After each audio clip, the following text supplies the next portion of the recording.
آج کے سبق میں ایک حکایت بیان کیا جا رہا ہے، اور حکایت کہتے ہیں کسی واقعے کو، کسی قصے کو، کسی کہانی کو۔ تو آپ پڑھنے جا رہے ہیں اردو زبان کی تیسری کتاب کا سبق نمبر 33، حکایت۔ نمبر 1، ایک فاختے کے گھونسلے پر کسی کوے نے زبردستی قبضہ کر لیا تھا۔ اس بات پر دونوں میں خوب جنگ ہوئی، مگر ایک دوسرے کو مغلوب نہ کر سکا، یعنی ایک دوسرے کو ہرا نہ سکا، مغلوب نہ کر سکا، ہرا نہ سکا۔ اچھا، یاد رکھیے جتنے بھی ایسے الفاظ جو اردو کے کچھ کٹھن الفاظ ہیں، اس کا معنی اخیر میں بیان کیا جائے گا۔ نمبر 2، اب لڑتے لڑتے دونوں اس قدر عاجز آ گئے تھے کہ ان کو ایک منصف انصاف کرنے والا، فیصلہ کرنے والا، ان کو ایک منصف تلاش کرنا پڑا جو انصاف کی راہ سے ان کا جھگڑا چکا دے اور آپس کا فساد مٹا دے۔ نمبر 3، اس نواح میں یعنی اس علاقے میں ایک بڑھیا بلی تھی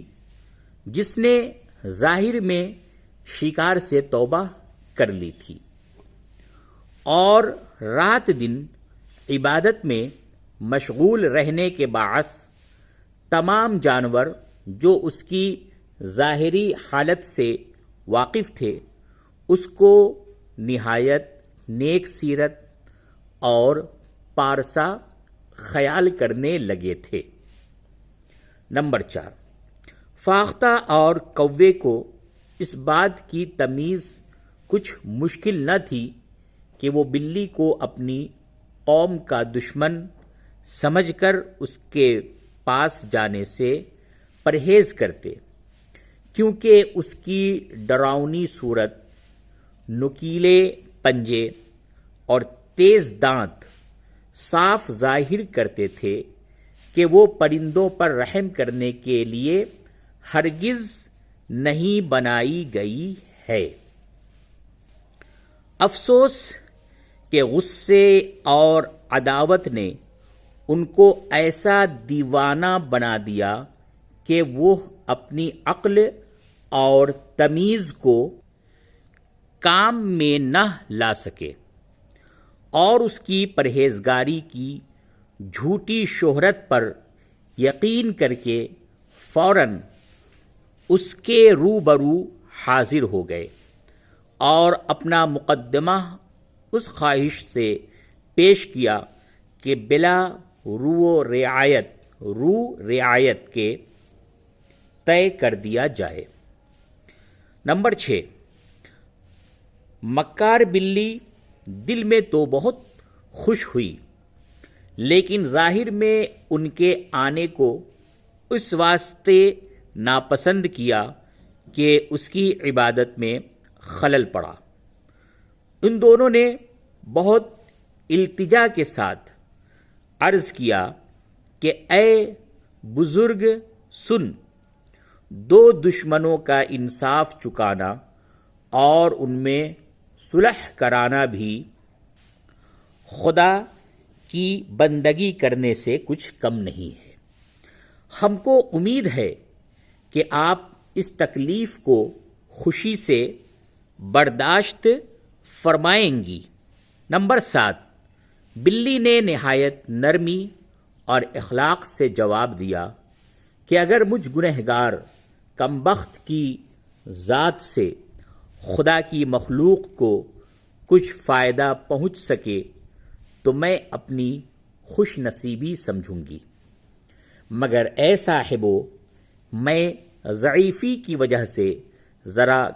کم سننے لگی ہوں۔ جب تک اپنا معاملہ میرے کان کے قریب چلا چلا کر نہ بیان کرو گے، میں تمہارے حق میں کوئی مناسب فیصلہ نہ کر سکوں گی۔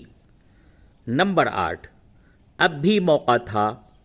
کہ وہ دونوں بیوقوف دادخواہ بلی کے اس داؤ گھات کو سمجھ جاتے کہ وہ اپنی کمزوری کے نقصان کو، جس کے سبب سے ان پر حملہ نہیں کر سکتی، اسی طرح پورا کرنا چاہتی ہے کہ بات سننے کے حیلے سے اپنے پاس بلائے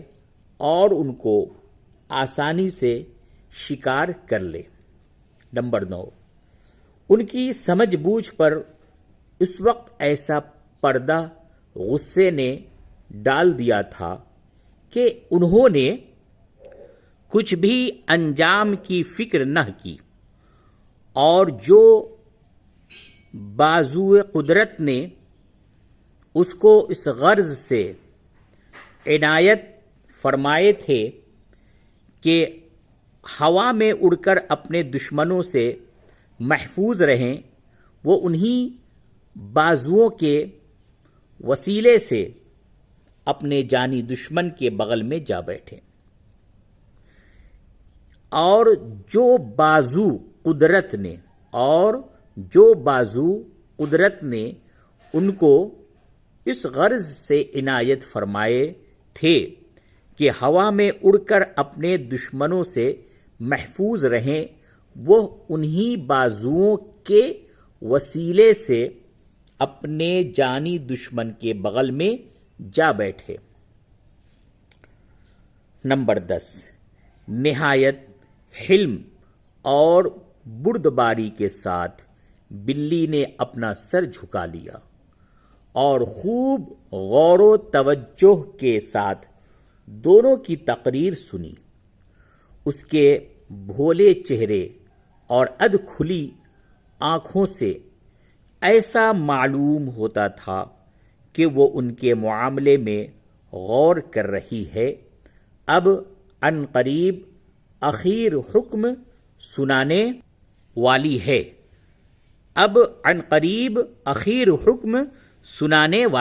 ہے۔ نمبر 11،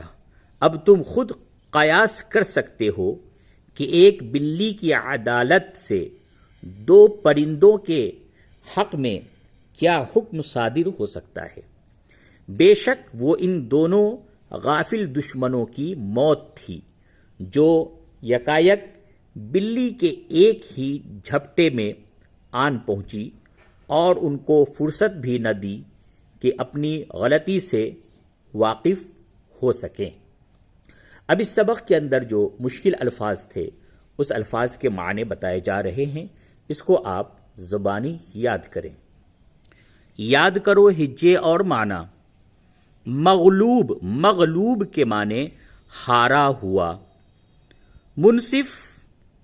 انصاف کرنے والا، فساد کے معنی جھگڑا، نواح پڑوس علاقہ، عبادت کے معنی بندگی، سیرت کے معنی عادت، پارسا کے معنی نیک، عداوت معنی دشمنی، رعایت کے معنی لحاظ، اخلاق کے معنی عادتیں، داد خواہ فریادی، حیلہ معنی بہانہ، علم کے معنی دانائی جانکاری، عن قریب بہت قریب، فرصت کے معنی مہلت۔